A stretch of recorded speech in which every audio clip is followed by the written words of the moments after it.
Assalamualaikum warahmatullahi wabarakatuh. Baik anak-anak sekalian kelas 7, apa kabar semuanya? Mudah-mudahan dalam keadaan sehat walafiat dan selalu dalam lindungan Allah Subhanahu wa taala ya. Kembali bertemu dengan Bapak melalui online ini, pembelajaran online, karena memang bangsa kita dan bangsa-bangsa yang lainnya masih dalam situasi pandemi. Mudah-mudahan tidak membuat semangat kita kendur ya. Pada pertemuan yang lalu sudah dijelaskan juga masalah bab pertama, yaitu tentang toharoh. Nah, sekarang Bapak akan mencoba mengulang kembali untuk lebih jelasnya ya. Pengertian bersuci ini dalam bahasa Arab disebut dengan toharoh. Nah, menurut arti bahasanya adalah bermakna bersih dan suci dari segala jenis kotoran, baik itu berupa kotoran yang kelihatan maupun yang tidak kelihatan. Yang kelihatan itu seperti pipis ya. Kemudian kalau kita melihat dari segi istilah fikih, toharoh memiliki arti bersih, suci dari najis dan hadas ya. Nah, sekarang coba kita lihat perbedaan bersuci dan membersihkan. Kita lihat di situ di tabelnya ya. Kamu sambil lihat bukunya ya, dibuka bukunya halaman 7. Tabelnya di situ kita lihat untuk perbedaan bersuci dan membersihkan, unsur-unsurnya menyertakan niat. Ini adalah untuk bersuci, membersihkan diri tidak. Kemudian bertujuan untuk membersihkan, bersuci iya, membersihkan iya. Tata cara diatur oleh syariat Islam melalui ketentuan fikih, bersuci iya, membersihkan diri tidak. Mengikuti pola hidup sehat, bersuci iya, membersihkan diri tidak ya. Nah, kemudian anak-anak sekalian, kita ini sebagai manusia mandi 2 kali ya dalam sehari semalam, pagi dan sore. Kadang juga kita sering melakukan pembersihan dalam bentuk lainnya. Walaupun sebenarnya ada juga yang mandi 3 kali, pagi, siang, dan sore ya. Nah, coba sekarang kita cari persamaan dan perbedaan antara bersuci dan membersihkan diri. Semua perbuatan bersihkan di atas bukanlah bersuci dalam pengertian fikih ya. Itu yang tadi Bapak sebutkan. Membersihkan diri mengacu pada kehendak pribadi kita sebagai pelaku. Artinya mau mandi 2 kali, mau mandi 3 kali, 4 kali, terserah. Itu adalah kehendak sendiri gitu ya. Nah, sedangkan bersuci itu sudah diatur tata caranya, harus mengacu pada ketentuan Allah melalui Rasulullah Shallallahu Alaihi Wasallam, dan dijelaskan secara terperinci tata caranya melalui para ulama-ulama fikih ya. Begitu anak-anak sekalian. Nah, kemudian kita harus bisa mengetahui bahwa kesimpulannya adalah kalau bersuci sudah pasti menyertakan perbuatan membersihkan diri. Tapi membersihkan diri belum tentu termasuk bagian dari bersuci. Tuh kesimpulannya. Nih Bapak ulang. Bersuci sudah pasti menyertakan perbuatan membersihkan diri. Tetapi membersihkan diri belum tentu termasuk bagian dari bersuci.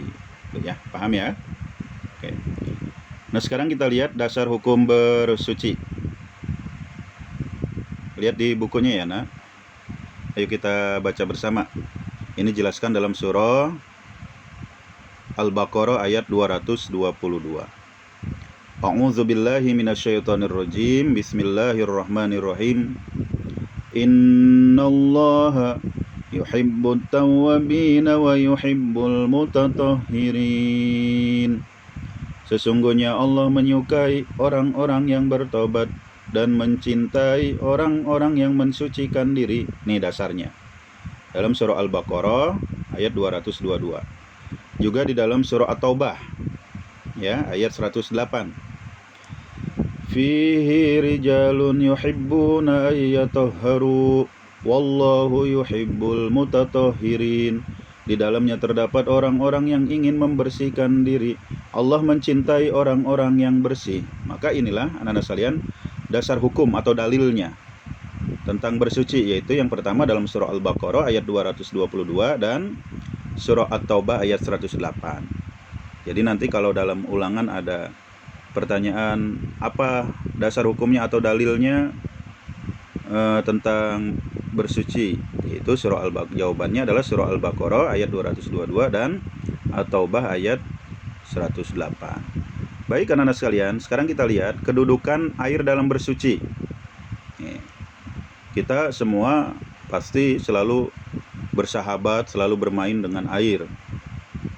Kenapa? Ternyata air yang kita pergunakan itu dia adalah merupakan alat bersuci yang utama.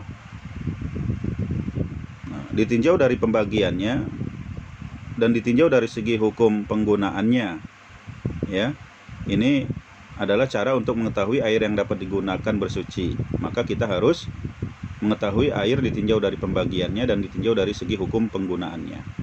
Sekarang kita lihat pembagian air ditinjau dari tingkatannya. Kita lihat di tabel ini ayat dan hadis, ya. Kemudian hasil penemuan kategori air, status air. Yang pertama kita lihat di tabel ya, nah, air suci dan mensucikan. Ya. Tabel 1. Klasifikasi air berdasarkan dasar hukumnya. Ini dalam surah Al-Anfal ayat 11. Wa yunazzilu 'alaikum minas samaa'i ma'un liyutahhirakum. Allah menurunkan kepadamu hujan dari langit untuk mensucikan kamu. Kategori air adalah air hujan, status air mutlak. Terus dalam surah Al-Furqan ayat 48, wa anzalna minas samaa'i ma'an tahura. Kategori airnya adalah air hujan dan status airnya adalah air mutlak. Kemudian kita lihat lagi dalam hadis Rasulullah ketika ini seorang laki-laki bertanya kepada Rasulullah ketika mengarungi lautan dan hanya membawa sedikit air. Kebingungan nih laki-laki ini. Kalau dipergunakan untuk berwudu, kami akan mengalami haus atau dahaga. Maka seorang laki-laki itu bertanya kepada Rasulullah, bolehkah kami berwudu dengan air laut? Rasulullah menjawab, huwat tahuru ma'uhu al-hillu maitatahu. Air laut itu suci dan bangkai yang terdapat di dalamnya halal dimakan, ya. Hadis riwayat Bukhari dan Muslim. Ini termasuk air laut dan disebut dengan statusnya adalah air mutlak.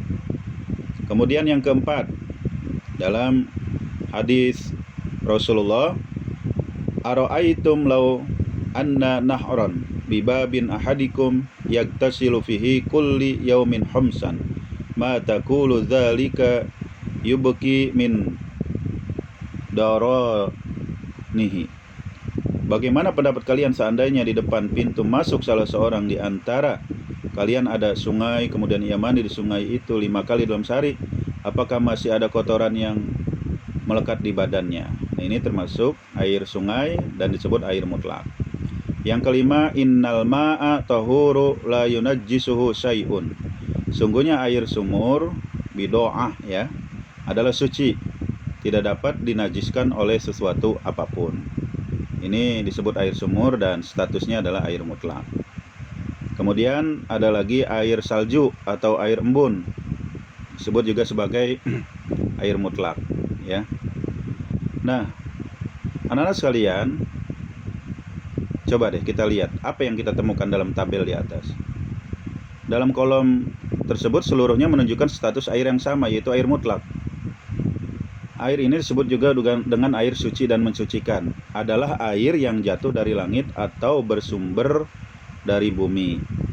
Maka air mutlak dapat digunakan sebagai alat mensucikan benda-benda lain dengan syarat ketiga sifat yang dimilikinya: warna, rasa, dan bau. Ya, Bapak ulang. Air mutlak dapat digunakan sebagai alat mensucikan benda-benda lain dengan syarat ketiga sifat yang dimilikinya, warna, rasa, dan bau, tidak mengalami perubahan. Jadi warnanya tetap, rasanya tetap, dan baunya tetap. Tidak mengalami perubahan maksudnya misalnya warnanya jadi berubah, kemudian rasanya, kemudian baunya seperti ada bau bangkai misalnya, gitu ya. Kemudian kita lihat di catatan ini,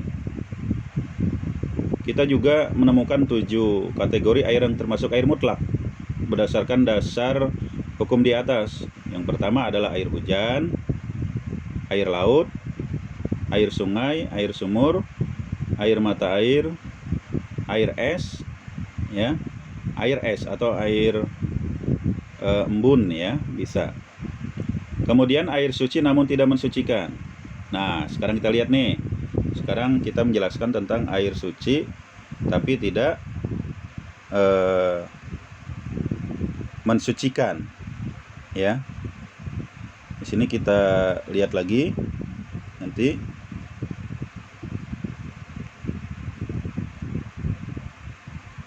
Yang pertama adalah air suci bercampur dengan benda yang suci sehingga menyebabkan berubahnya salah satu sifat air, warna, rasa, dan bau, dan menghilangkan sifat mensucikan benda lainnya yang sebelumnya dimiliki oleh air.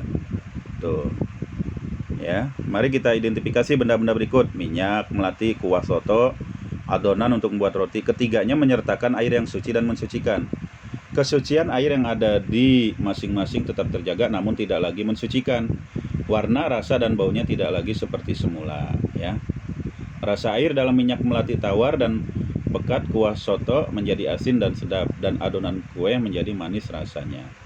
Kemudian air mustakmal, yaitu air yang sedikit ukurannya atau kurang dari 2 kula. Maka kita harus bisa mengetahui air 2 kula itu berapa takarannya, berapa ukurannya. Nanti akan dijelaskan, ya. Di sini kalau kita lihat di tabelnya ini konversi volume air 2 kula dengan menggunakan berbagai satuan. Kalau kilogram, ukuran yang digunakan 2 kula sama dengan 81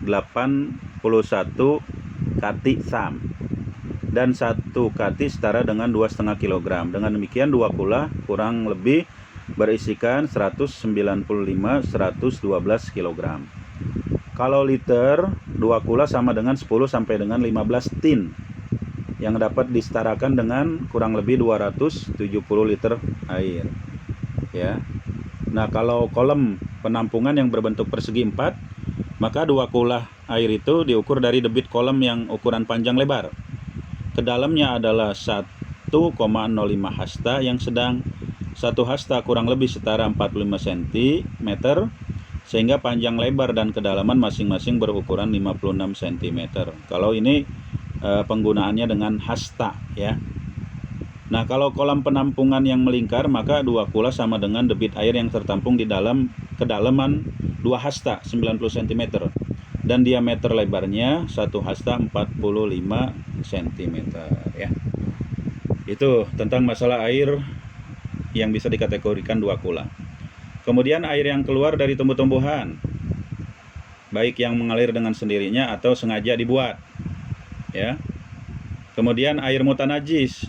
Air mutanajis itu apa? Adalah air dalam volume yang sedikit dan terbatas, yaitu terkena atau tercampur dengan benda-benda najis dalam berbagai tingkatannya, baik itu muhopapa, mutawasyito, maupun mogolazo. Air jenis ini terbagi ke dalam 2 bagian. Nih, dengerin, air mutanajis nih, ya, terbagi ke dalam 2 bagian. Yang pertama atau A, air dalam jumlah sedikit yang mensucikan dan kejatuhan najis, tetapi sifat-sifatnya baik itu warna, rasa, dan bau tidak berubah. Yang B atau kedua, air dalam jumlah sedikit yang mensucikan dan kejatuhan najis, namun salah satu sifatnya menjadi berubah. Kemudian yang C atau ketiga, air yang volumenya sangat banyak atau melebihi 2 kula dan kejatuhan air yang mensucikan dan berubah atau tidak berubah sifat-sifatnya, gitu ya. Paham ya nak? Itu yang disebut dengan air apa tadi? Yaitu air mutanajis ya. Mutanajis. Selanjutnya coba masih ada waktu, kita lihat air ditinjau dari segi penggunaannya. Nih, yang pertama adalah air suci mensucikan ya. Air suci mensucikan. Air yang suci dan mensucikan dapat digunakan untuk menghilangkan najis maupun hadas ya. Kemudian air suci namun tidak mensucikan. Hukum penggunaan air suci namun tidak mensucikan dapat klasifikasikan menjadi dua. Air yang bercampur dengan benda suci, apabila benda lain yang bercampur dengan air dapat merubah salah satu dari keseluruhan dari tiga sifatnya, warna, rasa, bau, maka air tersebut hanya boleh digunakan untuk pemenuhan kebutuhan yang lazim di kehidupan masyarakat, namun tidak dipergunakan untuk membersihkan najis maupun hadas ya. Kemudian air suci dalam jumlah sedikit yang telah dipakai membersihkan najis atau hadas mustakmal. Jika volume air lebih dari 2 kula, maka hukumnya air tersebut adalah suci dan mensucikan ya. Ini jelaskan dalam hadis Rasulullah, iza balagol ma'u kullataini lam yahmilil hobasu. Apabila air mencapai 2 kula, maka ia tidak akan najis. Kemudian air suci dari tumbuhan maupun buah-buahan. Air yang ada di dalamnya tidak diperbolehkan untuk menghilangkan najis dan hadas. Oleh karena tetap suci, maka air yang dikandung oleh seluruh jenis tumbuhan maupun buah-buahan diperbolehkan untuk keperluan yang mubah, seperti minum akibat kehausan. Kemudian air mutanajis ya, dapat dikategorikan menjadi dua, yaitu air suci dan mensucikan dalam jumlah sedikit volumenya yang terkena najis, maka hukumnya tidak diperbolehkan untuk membersihkan najis maupun hadas. Hukum ini berlaku secara umum, baik sifat-sifat air yang terkena najis berubah atau tidak berubah. Air suci dan mensucikan dalam jumlah yang